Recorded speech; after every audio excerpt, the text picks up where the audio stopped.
আমি তোমাকে নবী হিসেবে প্রেরণ করেছি, তুমি সকলের মাঝে ইসলামের দাওয়াত দাও, কোরআনের দাওয়াত দাও। তখনই যখন রাসূলুল্লাহ সাল্লাল্লাহু আলাইহি ওয়াসাল্লাম কাফেরের পাহাড়ের পাদদেশে সকলদেরকে ডাকলেন এবং বললেন, আমি যদি তোমাদেরকে বলি পাহাড়ের অপর পাশে শত্রু দল অপেক্ষা করতেছে, তোমাদের উপর আক্রমণ করবে, তাহলে তোমরা কি আমার কথা বিশ্বাস করবে? তখন সকল মানুষ এটাই বলল। আবু লাহাব, উতবা, সাইবা সকলে সেখানে উপস্থিত ছিলেন। সকলে বলল, অবশ্যই অবশ্যই হে মুহাম্মদ, তুমি যা বলবে, তোমার 40 বছর পর্যন্ত আমরা যা দেখতেছি তোমার কাছ থেকে 2 নম্বর কোনো কিছু আমরা পাই নাই, কোনো মিথ্যা কথা তোমার মুখ থেকে বের হয় নাই, তোমার জবান থেকে কোনো মিথ্যা কথা বের হয় নাই, তুমি কখনো 40 বছর পর্যন্ত কাউকে গালিগালাজ করো নাই, কটু কথা বলো নাই, কাউকে ধমক দিয়ে কথা বলো নাই। অবশ্যই অবশ্যই আমরা বিশ্বাস করব তুমি সত্য বলেছ, কাফেরের অপর পাশে শত্রু অপেক্ষা করতেছে। মুহতারাম হাজরিন, এরপর রাসূলুল্লাহ সাল্লাল্লাহু আলাইহি ওয়াসাল্লাম যখন বললেন, আল্লাহ রাব্বুল আলামিন আমাকে নবী হিসেবে প্রেরণ করেছেন, আল্লাহ রাব্বুল আলামিন তোমাদেরকে ইসলামের ছায়াতলে আসার জন্য, দাওয়াত দেওয়ার জন্য আল্লাহ রাব্বুল আলামিন আমাকে নিযুক্ত করেছেন। কুলু লা ইলাহা ইল্লাল্লাহ, তোমরা সকলেই বলো লা ইলাহা ইল্লাল্লাহ, আল্লাহ ছাড়া কোনো মাবুদ নাই, লাআল্লাকুম তুফলিহুন, তাহলে তোমরা সকলেই সফল কাম হয়ে যাবে। সুবহানাল্লাহি ওয়া বিহামদিহি। মুহতারাম হাজরিন, এরপর সাথে সাথে আবু লাহাব দাঁড়িয়ে গেল। আবু লাহাব দাঁড়িয়ে গেল, বলল, তাব্বাল্লাকা লিহাযা জামাআতানা, তাব্বাল্লাকা লিহাযা জামাআতানা, ধ্বংস হও লিহাযা জামাআতানা, তুমি ধ্বংস হও লিহাযা জামাআতানা, এই জন্য কি আমাদেরকে একত্রিত করেছো? নাউযুবিল্লাহ মিন যালিক। আল্লাহ রাব্বুল আলামিন সাথে সাথে একটা আয়াত নাযিল করলেন, সূরাতুল লাহাবের প্রথম সূরাতুল লাহাব নাযিল করলেন। সেখানে আল্লাহ তাআলা বললেন, তাব্বাত ইয়াদা আবি লাহাবি ওয়া তাব, তাব্বাত ইয়াদা আবি লাহাবি ওয়া তাব, আবু লাহাবের উভয় হাত ধ্বংস হোক এবং সে নিজেও।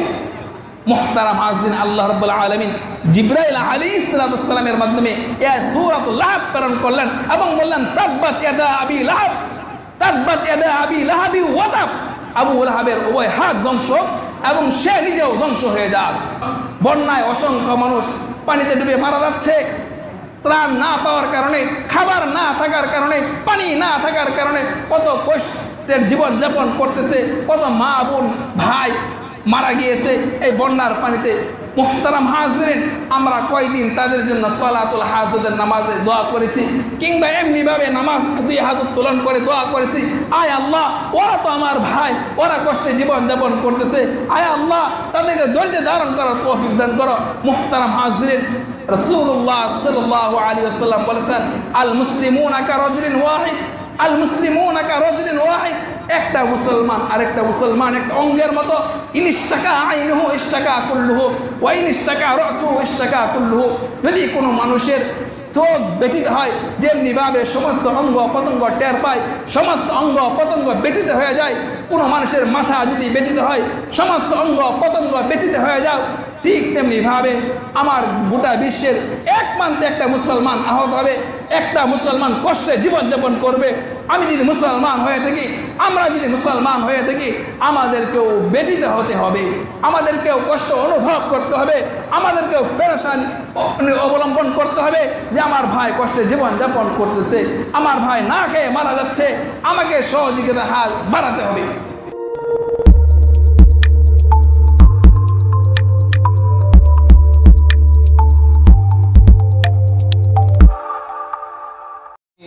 أرسله بالحق بشيرا ونذيرا وداعيا إلى الله بإذنه وسراجا منيرا.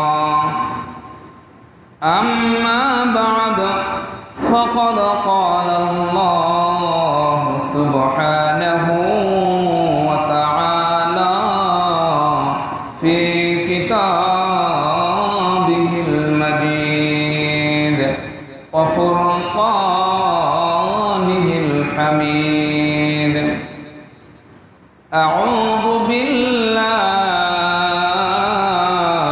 من الشيطان الرجيم بسم الله الرحمن الرحيم قل إن كنتم تحبون الله فاتبعوني يحببكم الله ويغفر لكم ذنوبكم والله غفور رحيم وقال الله تعالى في موضع آخر قد أفلح المؤمنون الذين هم في صلاتهم خاشعون والذين هم عن اللغو معرضون وقال النبي صلى الله عليه وسلم تركت فيكم أمرين لن تضلوا ما تمسكتم بهما كتاب الله وسنة رسوله وقال أيضا قال النبي صلى الله عليه وسلم من أحب سنتي فقد أحبني ومن أحبني كان معي في الجنة أو كما قال النبي صلى الله عليه وسلم بارك الله لنا ولكم في القرآن العظيم ونفعنا وإياكم بالآيات وذكر الحكيم وقال تعالى في شان حبيبه إن الله وملائكته يصلون على النبي يا أيها الذين آمنوا صلوا عليه وسلموا تسليما شغل مهرباني করে درود শরীফ পড়ি اللهم صل على محمد وعلى آل محمد كما صليت على إبراهيم وعلى آل إبراهيم إنك حميد مجيد اللهم بارك على محمد وعلى آل محمد كما باركت على إبراهيم وعلى آل إبراهيم إنك حميد مجيد بلغ العلا بكماله كشف الدجى بجماله حسنت جميع خصاله صلوا عليه وآله الحمد لله মহান রব্বুল আলামিনের দরবারে অসংখ্য অগণিত শুকরিয়া যে মহান রব্বুল আলামিন আমাদেরকে অত্যন্ত দয়া করে মায়া করে মহাব্বত করে ভালোবেসে আল্লাহ রব্বুল আলামিনের মহান হুকুম জুমার নামাজ আদায় করার উদ্দেশ্যে পৃথিবীর বুকে আল্লাহ রাব্বুল আলামিনের নিকট সবচেয়ে প্রিয় স্থান, প্রিয় জায়গা আল্লাহ তাআলার ঘর মসজিদে আসার, বসার, কিছু কথা বলার, কিছু কথা শোনার তৌফিক দান করেছেন। সেজন্য আমরা অন্তঃস্থল থেকে সে রব্বে কারিম আলিশান দরবারে উঁচু আওয়াজে শুকরিয়া আদায় করি, সকলেই বলি আলহামদুলিল্লাহ। মুহতারাম হাজরিন, আজ ইয়াউমুল জুমআ। রাসূলুল্লাহ সাল্লাল্লাহু আলাইহি ওয়াসাল্লাম বলেছেন, জুমআর দিন অত্যন্ত বরকতময় দিন, ফজিলতপূর্ণ দিন। কারণ জুমআর দিন হযরত আদম আলাইহিস সালামকে সৃষ্টি করা হয়েছে।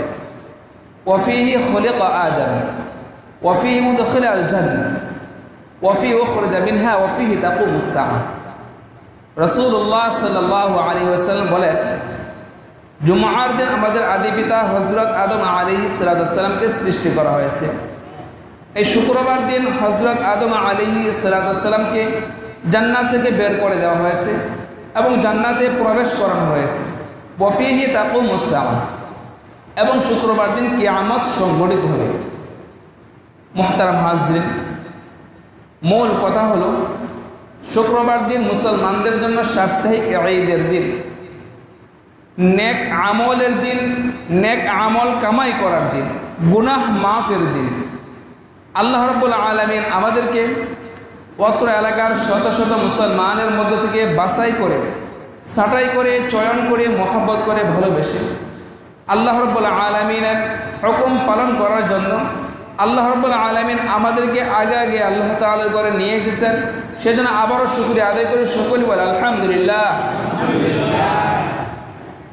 আল্লাহ রাব্বুল আলামিন আমাদেরকে মুসলমানের ঘরে জন্ম দিয়েছেন।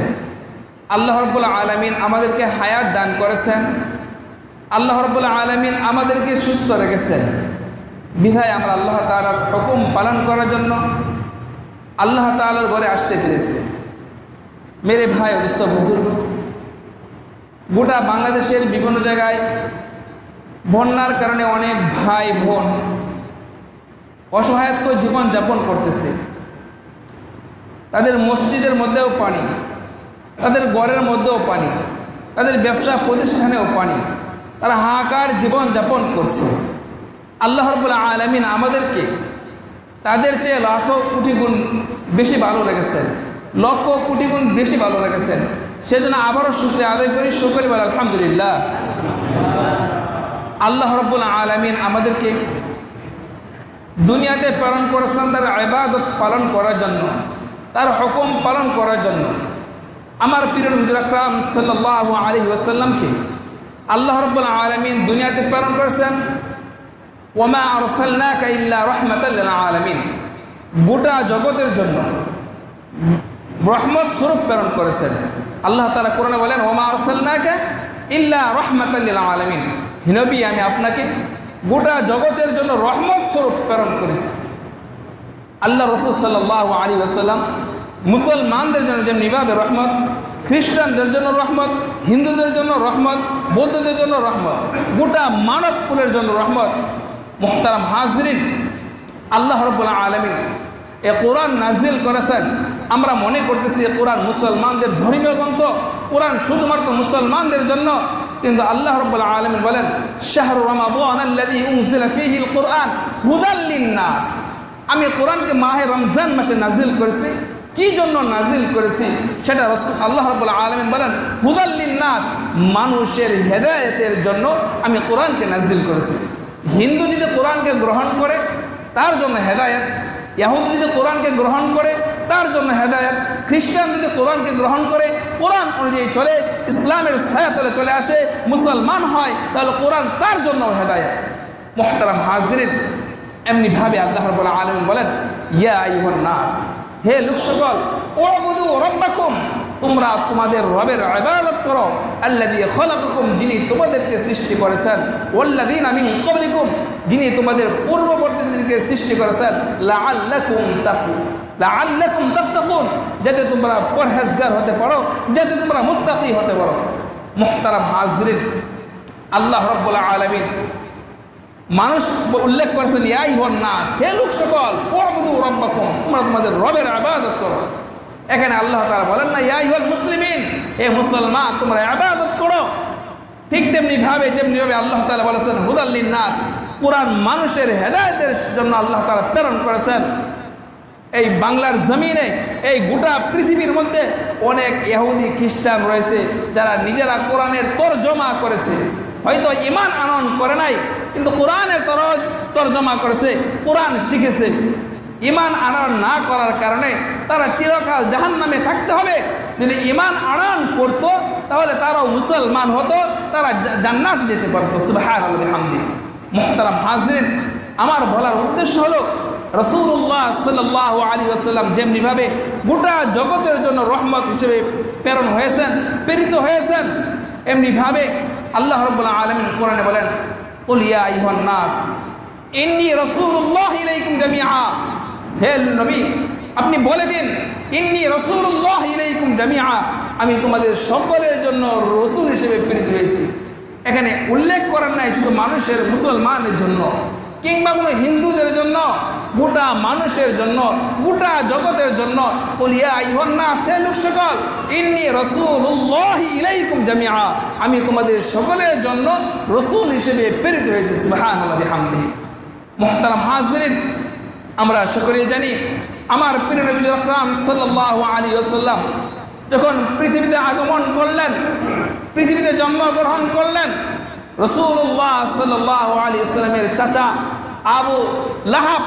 আবু লাহাবের কাছে যখন আবু লাহাবের দাসী খুয়াইবা তখন এই সুসংবাদ নিয়ে গেল, হে মনিব আপনার বাতিজা হয়েছে, আপনার বাতিজা হয়েছে।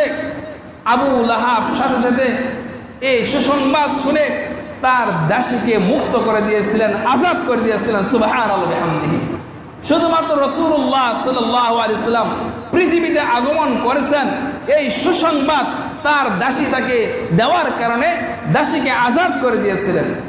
মুহতারাম হাজিরিন, আবু লাহাব এরপর যখন রাসূলুল্লাহ সাল্লাল্লাহু আলাইহি ওয়াসাল্লাম নবুয়ত প্রাপ্ত হলেন এবং সকলকে ডাকলেন, আহ্বান করলেন একসাথে জমায়েত হওয়ার জন্য, তখন যখন রাসূলুল্লাহ সাল্লাল্লাহু আলাইহি ওয়াসাল্লাম বললেন আল্লাহ রাব্বুল আলামিন আমাকে নবী হিসেবে প্রেরণ করেছেন, আল্লাহ রাব্বুল আলামিন আমাকে রাসূল হিসেবে প্রেরণ করেছেন, তোমরা সকলে বলো কুলু, তোমরা সকলে বলো লা ইলাহা ইল্লাল্লাহ, আল্লাহ ছাড়া কোনো মাবুদ নাই, লাআল্লাকুম তুফলিহুন, তাহলে তোমরা সকলে সফল কাম হয়ে যাবে।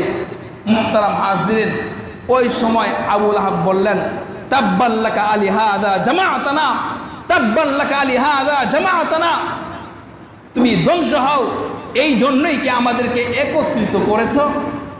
মুহতারাম হাজিরিন, যে মুহাম্মদ সাল্লাল্লাহু আলাইহি ওয়াসাল্লাম 40 বছর পর্যন্ত সকলের প্রিয় পাত্র ছিলেন এবং কি কাফেররা, বড় বড় কাফেরদের লিডাররা আমার প্রিয় নবী আকরাম সাল্লাল্লাহু আলাইহি ওয়াসাল্লামকে আল আমিন উপাধি দিয়ে ভূষিত করেছিলেন। তাদের আমানত, তাদের স্বর্ণ অলংকার, টাকা পয়সা রাসূলুল্লাহ সাল্লাল্লাহু আলাইহি ওয়াসাল্লামের কাছে আমানত রাখতেন। এমনকি আমার প্রিয় নবী আকরাম সাল্লাল্লাহু আলাইহি ওয়াসাল্লাম নবুয়তের আগে কাফেরদের বড় বড় বিচার কার্য তিনি পরিচালনা করতেন। সকলে রাসূলুল্লাহ সাল্লাল্লাহু আলাইহি ওয়াসাল্লামের কাছে আসতেন এবং বলতেন এটা সমাধান করে দাও, হে আমার ভাতিজা, হে আমার ভাই, তুমি এটা সমাধান করে দাও। মোট কথা 40 বছর পর্যন্ত রাসূল আরবি সাল্লাল্লাহু আলাইহি ওয়াসাল্লাম সকল কাফেরদের কাছে, সকল মানুষের কাছে প্রিয় পাত্র ছিলেন, সকলের প্রিয় ব্যক্তি ছিলেন, এমনকি তাকে আল আমিন উপাধি ভূষিত করেছিলেন। মুহতারাম হাজিরিন, যখনই আল্লাহ রাব্বুল আলামিনের হুকুম নাজিল হলো, আল্লাহ রাব্বুল আলামিন বললেন আমি তোমাকে নবী হিসেবে প্রেরণ করেছি, তুমি সকলের মাঝে ইসলামের দাওয়াত দাও, কোরআনের দাওয়াত দাও।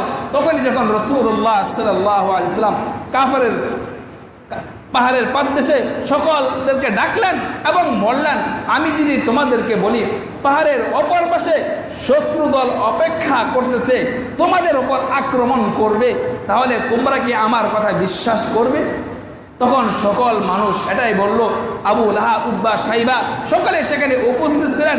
সকলে বলল অবশ্যই অবশ্যই, হে মুহাম্মদ তুমি যা বলবে তোমার 40 বছর পর্যন্ত আমরা যা দেখতেছি তোমার কাছ থেকে 2 নম্বর কোনো কিছু আমরা পাই নাই, কোনো মিথ্যা কথা তোমার মুখ থেকে বের হয় নাই, তোমার জবান থেকে কোনো মিথ্যা কথা বের হয় নাই, তুমি কখনো 40 বছর পর্যন্ত কাউকে গালিগালাজ করো নাই, কটু কথা বলো নাই, কাউকে ধমক দিয়ে কথা বলো নাই। অবশ্যই অবশ্যই আমরা বিশ্বাস করব তুমি সত্য বলেছ।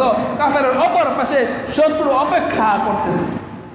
মুহতারাম হাজরিন, এরপর রাসূলুল্লাহ সাল্লাল্লাহু আলাইহি ওয়াসাল্লাম যখন বললেন আল্লাহ রাব্বুল আলামিন আমাকে নবী হিসেবে প্রেরণ করেছেন, আল্লাহ রাব্বুল আলামিন তোমাদেরকে ইসলামের ছায়াতলে আসার জন্য, দাওয়াত দেওয়ার জন্য আল্লাহ রাব্বুল আলামিন আমাকে নিযুক্ত করেছেন। কুলু লা ইলাহা ইল্লাল্লাহ, তোমরা সকলেই বলো লা ইলাহা ইল্লাল্লাহ, আল্লাহ ছাড়া কোনো মাবুদ নাই, লাআল্লাকুম তুফলিহুন, তাহলে তোমরা সকলেই সফল কাম হয়ে যাবে। সুবহানাল্লাহ বিহামদিহি। মুহতারাম হাজরিন, এরপর সাথে সাথে আবু লাহাব দাঁড়িয়ে গেল। আবু লাহাব দাঁড়িয়ে গেল, বলল তাব্বাল্লাকা আলি হাযা জামাআতানা, তাব্বাল্লাকা আলি হাযা জামাআতানা, ধ্বংস হও আলি হাযা জামাআতানা, তুমি ধ্বংস হও আলি হাযা জামাআতানা, এই জন্য কি আমাদেরকে একত্রিত করেছো? নাউযুবিল্লাহ মিন যালিক।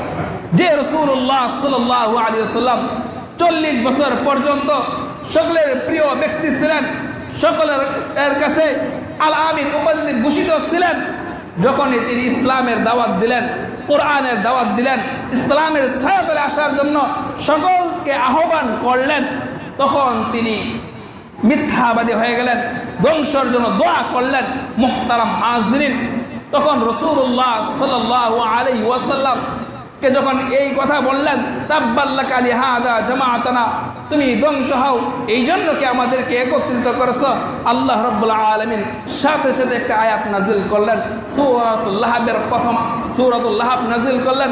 সেখানে আল্লাহ তাআলা বললেন তাব্বাত ইয়াদা আবি লাহাবি ওয়া তাব, তাব্বাত ইয়াদা আবি লাহাবি ওয়া তাব, আবু লাহাবের উভয় হাত ধ্বংস হোক এবং সে নিজেও।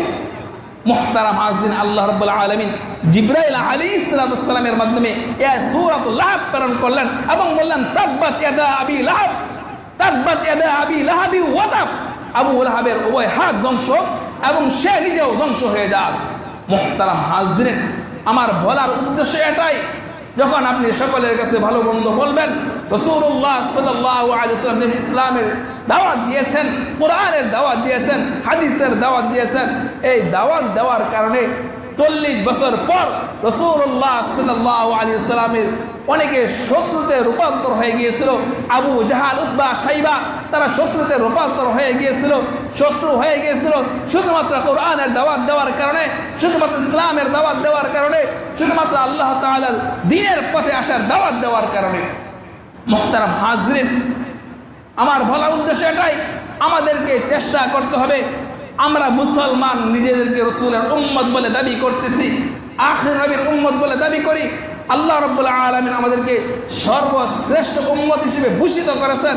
কুনতুম খায়রা উম্মাত, তোমরা সর্বশ্রেষ্ঠ উম্মত, উখরিজাত লিন-নাস, তোমাদেরকে মানুষের কল্যাণের জন্য বের করা হয়েছে, তোমাদেরকে মানুষের কল্যাণের জন্য সৃষ্টি করা হয়েছে। তোমাদের কাজ কি? তা'মুরুনা বিল মা'রুফ, তোমরা সৎ কাজের আদেশ করবে, ওয়া তানহাউনা আনিল মুনকার, অসৎ কাজের নিষেধ প্রদান করবে।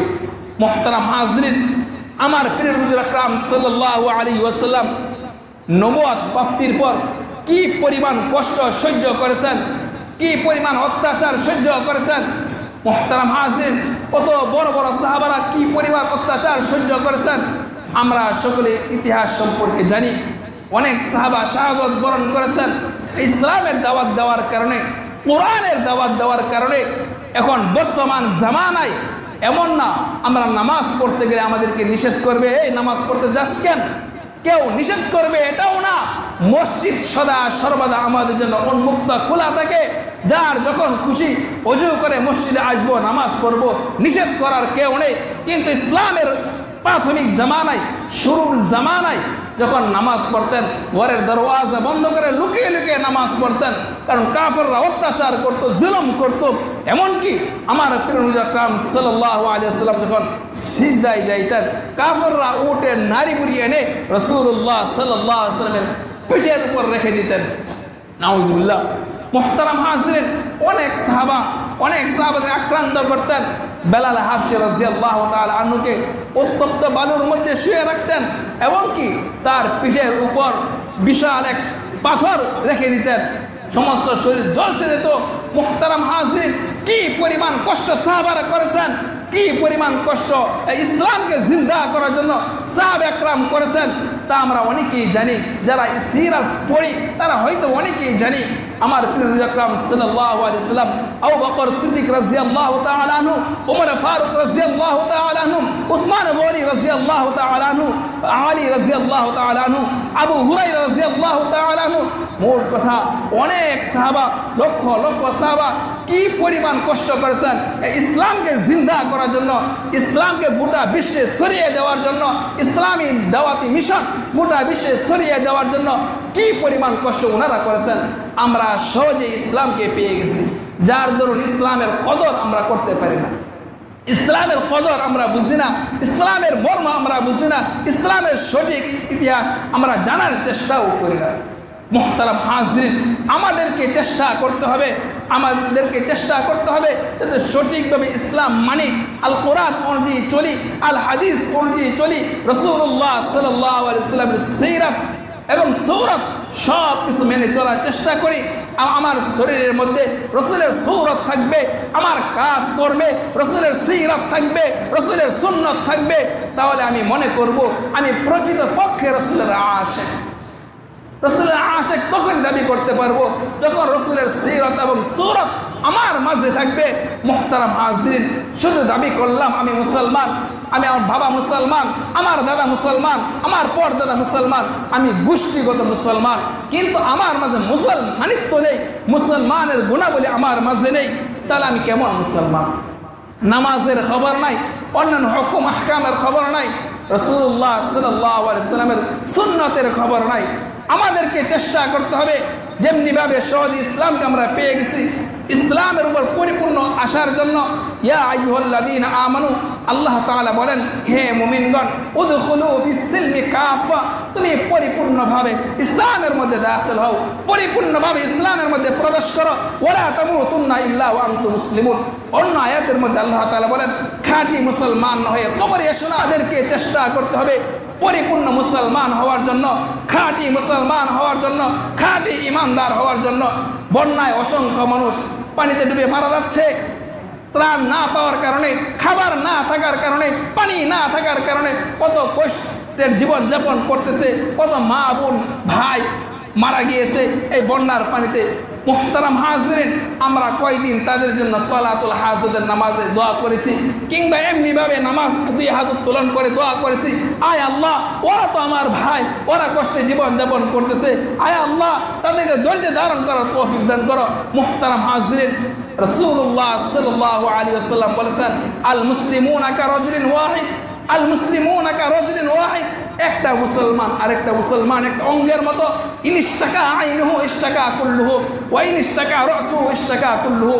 যদি কোনো মানুষের চোখ ব্যথিত হয়, যেমনিভাবে সমস্ত অঙ্গ পতঙ্গ টের পায়, সমস্ত অঙ্গ পতঙ্গ ব্যথিত হয়ে যায়, কোনো মানুষের মাথা যদি ব্যথিত হয়, সমস্ত অঙ্গ পতঙ্গ ব্যথিত হয়ে যাও, ঠিক তেমনিভাবে আমার গোটা বিশ্বের এক প্রান্তে একটা মুসলমান আহত হবে, একটা মুসলমান কষ্টে জীবনযাপন করবে। আমি যদি মুসলমান হয়ে থাকি, আমরা যদি মুসলমান হয়ে থাকি, আমাদেরকেও ব্যথিত হতে হবে, আমাদেরকেও কষ্ট অনুভব করতে হবে, আমাদেরকেও পেরেশানি অবলম্বন করতে হবে যে আমার ভাই কষ্টে জীবনযাপন করতেছে, আমার ভাই না খেয়ে মারা যাচ্ছে, আমাকে সহযোগিতার হাত বাড়াতে হবে। মুহতারাম হাজিরিন, যারা বন্যায় আক্রান্ত, বন্যা কবলিত মানুষ এলাকায়, আলহামদুলিল্লাহ এই বাংলাদেশের ইতিহাসে এই বছর যে পরিমাণ ত্রাণ মানুষে দিয়েছে, যে পরিমাণ টাকা পয়সা সহযোগিতা করেছে, আমার জানা মতে ইতিপূর্বে কেউ এরকম দান করে নাই। আলহামদুলিল্লাহ, এটা অত প্রশংসার দাবিদার। আলহামদুলিল্লাহ, আমাদের ভালোবাসা থেকে প্রায় 10 লক্ষ টাকার উপরে ত্রাণ আমরা পৌঁছে দিয়েছি, প্রায় 10 লক্ষ টাকার উপরে। মুহতারাম হাজিরিন, অনেকে সহযোগিতা করেছেন।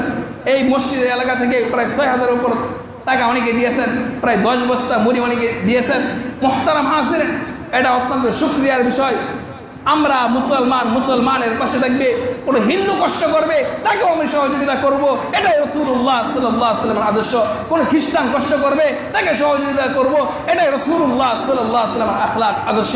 মুহতারাম হাজিরিন, আমার প্রিয় নবী আকরাম সাল্লাল্লাহু আলাইহি ওয়াসাল্লাম কাফেরদের সহযোগিতা করেছেন, খ্রিস্টানদের সহযোগিতা করেছেন, হিন্দুদের সহযোগিতা করেছেন, তাদের বিপদে আপদে বালা মুসিবতে তিনি পাশে দাঁড়িয়েছেন। আমি যদি খাঁটি মুসলমান হতে চাই, আমাকে সর্ব অবস্থায় প্রত্যেক মুসলমানের পাশেও থাকবো, হিন্দুদের পাশেও থাকবো, খ্রিস্টানদের পাশেও সহযোগিতা করব যখন তারা বিপদে পড়ে। এটাই রাসূলুল্লাহ সাল্লাল্লাহু আলাইহি ওয়াসাল্লামের আদর্শ। আল্লাহ রাব্বুল আলামিন কোরআনে বলেন, কুল ইন কুনতুম তুহিব্বুনাল্লাহ, যদি তোমরা আল্লাহ তাআলাকে ভালোবাসো, ফাত্তাবিউনি, আমি রাসূল সাল্লাল্লাহু আলাইহি ওয়াসাল্লামকে ভালোবাসো, ফাত্তাবিউনি, আমি রাসূল সাল্লাল্লাহু আলাইহি ওয়াসাল্লামের অনুসরণ করো, ইহবিবুকুমুল্লাহ, তাহলে আল্লাহ তাআলা তোমাদেরকেও ভালোবাসবেন, ওয়া ইয়াগফির লাকুম যুনুবাকুম, এবং তোমাদের গুনাহসমূহকে মাফ করে দিবেন। আল্লাহ তাআলা কি বলেন? ইন কুনতুম তুহিব্বুনাল্লাহ, যদি তোমরা আল্লাহ তাআলাকে ভালোবাসো, রাসূলুল্লাহ সাল্লাল্লাহু আলাইহি ওয়াসাল্লামের ইতাআত করতে বলেছেন, আনুগত্য করতে বলেছেন, অনুসরণ করতে বলেছেন, রাসূলের হাদিস অনুযায়ী চলতে বলেছেন, ফাত্তাবিউনি ইহবিবুকুমুল্লাহ, তাহলে আল্লাহ তাআলা আমাদেরকেও ভালোবাসবেন। আমরা সকলেই চাই রাসূলুল্লাহ সাল্লাল্লাহু আলাইহি ওয়াসাল্লামকে ভালোবাসার জন্য, রাসূলুল্লাহ সাল্লাল্লাহু আলাইহি ওয়াসাল্লামের ইতাআত করার জন্য, আনুগত্য করার জন্য, কিন্তু আমরা করতে পারি না, করি না। মুহতারাম হাজিরিন, আমরা সদা সর্বদা চেষ্টা করব রাসূলের আদর্শ মানার জন্য, রাসূলুল্লাহ সাল্লাল্লাহু আলাইহি ওয়াসাল্লামের সুন্নাহ অনুযায়ী চলার জন্য, আল কোরআন অনুযায়ী চলার জন্য। যদি চলতে পারি, আমাদের দুনিয়ার জীবনও আনন্দময় হবে, দুনিয়ার জীবনও ভালো হবে, আখিরাতের জিন্দেগিও আমাদের জন্য ভালো হবে। মুহতারাম হাজিরিন, আমি বলতেছিলাম, এই বন্যায় আক্রান্ত যারা মানুষ কত কষ্টে জীবনযাপন করতেছে, তারা অত কোটিপতি ছিলেন, কেউ লাখপতি ছিলেন, বিশাল জমির মালিক ছিলেন, বিশাল বিল্ডিংয়ের মালিক ছিলেন, কয়েক তলার মালিক ছিলেন, অনেক ব্যবসা প্রতিষ্ঠানের মালিক ছিলেন। আজ তারা অসহায়ত্ব জীবনযাপন করতেছে, তারা আমাদের দিকে তাকিয়ে রয়েছে, কখন আমাদের কাছে ত্রাণ নিয়ে আসবে, আমরা খাবো, জীবন বাঁচাবো। মুহতারাম হাজিরিন, তারাও তো আমাদের মতো জীবনযাপন করতেন, ঘোরাফেরা করতেন। মুহতারাম হাজিরিন, তাদের থেকে আমরা শিক্ষা গ্রহণ করি, তাদের থেকে আমরা শিক্ষা গ্রহণ করি। আল্লাহ রাব্বুল আলামিন যদি আমাদেরকে তাদের মতো রাখতেন, তাদের মতো করতেন, তখন আমাদের এরকম করতে হতো। আমরাও মানুষের ত্রাণের জন্য, কে আমাদেরকে খাবার নিয়ে আসবে, কে আমাদের জন্য পানি নিয়ে আসবে, কে আমাদের জন্য বিস্কিট চেনামুড়ি নিয়ে আসবে, সেটা খাবো এবং জীবনটাকে বাঁচাবো। মুহতারাম হাজিরিন, আমরা তাদের জন্য অন্তঃস্থল থেকে দোয়া করব, আল্লাহ রাব্বুল আলামিন যেন তাদেরকে ধৈর্য ধারণ করার তৌফিক দান করেন, উত্তম ধৈর্য ধারণ করার তৌফিক দান করেন, এবং তাদের জন্য আমরা সহযোগিতার হাত যখনই প্রয়োজন হবে তখনই বাড়িয়ে দেওয়ার চেষ্টা করব। তাহলে আমি নিজেকে মুসলমান দাবি করতে পারবো, তাহলে আমি খাঁটি মুসলমানের অন্তর্ভুক্ত হব। মুহতারাম হাজিরিন, আমরা চেষ্টা করব আল্লাহ রাব্বুল আলামিনের হুকুম অনুযায়ী চলার জন্য, রাসূলুল্লাহ সাল্লাল্লাহু আলাইহি ওয়াসাল্লামের আদর্শকে নিজেদের মধ্যে ফিট করার জন্য। আর দুনিয়া কয় দিনের জিন্দেগি, আজ যদি হতবা কাল নেই। ওই বন্যায় অনেক মানুষ মারা গেছে, ওরা তো জানতো না আমাদেরকে দুনিয়া ছেড়ে চলে যেতে হবে, এরকম হঠাৎ করে পানি চলে আসবে, হঠাৎ করে আমাদের বাড়িঘর ডুবে যাবে, হঠাৎ করে ব্যবসা প্রতিষ্ঠান ডুবে যাবে। মুহতারাম হাজিরিন, তারাও তো জানতো না, তাদের তো একটা আশা ছিল তাদের বয়স বাড়বে, এটা করবে সেটা করবে, হয়তো বা সফর করবে, হজ করবে, উমরা করবে, কত বড় বড় আশা তাদের মাঝেও ছিল। মুহতারাম হাজিরিন, সমস্ত আশা পানি এসে নিরাশায় পরিণত করেছে। মুহতারাম হাজিরিন, এই জন্য আমাদেরকে চেষ্টা করতে হবে সদা সর্বদা মৃত্যুর জন্য প্রস্তুত থাকার জন্য। রাসূলুল্লাহ সাল্লাল্লাহু আলাইহি ওয়াসাল্লাম বলেন, আলা কুল্লুকুম রাঈন ওয়া কুল্লুকুম মাসউলুন আন রাইয়াতিহি, যে তোমরা সকলেই দায়িত্বশীল এবং তোমাদের দায়িত্ব সম্পর্কে জিজ্ঞাসিত হবে। এমনিভাবে অন্য হাদিসে রাসূলুল্লাহ সাল্লাল্লাহু আলাইহি ওয়াসাল্লাম বলেন, আল কাইয়িস মান দানা নাফসাহু ওয়া আমিলা লিমা বা'দাল মাউত, দুনিয়ার মধ্যে প্রকৃত বুদ্ধিমান তো ওই ব্যক্তি যে মৃত্যুর পরবর্তী জিন্দেগির জন্য আমল করে, মৃত্যুর পরবর্তী জিন্দেগির জন্য আমল করে। আমরা চেষ্টা করি মৃত্যুর পরবর্তী জিন্দেগির জন্য আমল করার জন্য। মৃত্যুর পরবর্তী জিন্দেগি আমল এর ক্ষেত্রে প্রতিযোগিতা করব, কার চাইতে কে বেশি নেক আমল করতে পারি। কে 5 ওয়াক্ত নামাজ পড়ে, আমিও 5 ওয়াক্ত নামাজ পড়বো, আমিও কোরআনে কারিমে তেলাওয়াত করব, আমিও হাদিস শিখবো, আমি সর্বদা সত্য কথা বলবো, মিথ্যা বলবো না, দুর্নীতি করবো না, কারো রাজধানী করবো না, কারো উপর জুলুম করবো না, অত্যাচার করবো না। মুহতারাম হাজিরিন, করোনা থেকে এবং এই বন্যা থেকে আমাদের শিক্ষা নেওয়া উচিত। শিক্ষা নেওয়া উচিত। আমরা সঠিকভাবে চলার চেষ্টা করি। দুনিয়া কয়দিনের প্রয়োজনে কাঁচামরিচ দিয়ে খাবো, চাপার পত্তা দিয়ে খাবো, চুটকি দিয়ে খাবো, গুস্ত খাওয়ার দরকার নাই, দুর্নীতি করে গুস্ত খাওয়ার দরকার নাই, এত ভালো করে খাওয়ার দরকার নেই। অসহায়ত্ব জীবনযাপন করব, হালাল পন্থায় খাবো, তাহলে আমার দুনিয়ার জিন্দিগি সুন্দর হবে, পরকালের জিন্দিগি সুন্দর হবে, কবরের জগৎ সুন্দর হবে। আল্লাহ রাব্বুল আলামিন আমাদের সকলকে আল কোরআন অনুযায়ী চলার, আল হাদিস অনুযায়ী চলার এবং নিজেদের জীবনটাকে সুন্দর করার এবং আখিরাতের জন্য কামাই করার, নেক আমলের ক্ষেত্রে প্রতিযোগিতা করার তৌফিক দান করুন। এবারে মুখতাসার আলোচনা এখানে শেষ করলাম। ওয়া আখিরু দাওয়ানা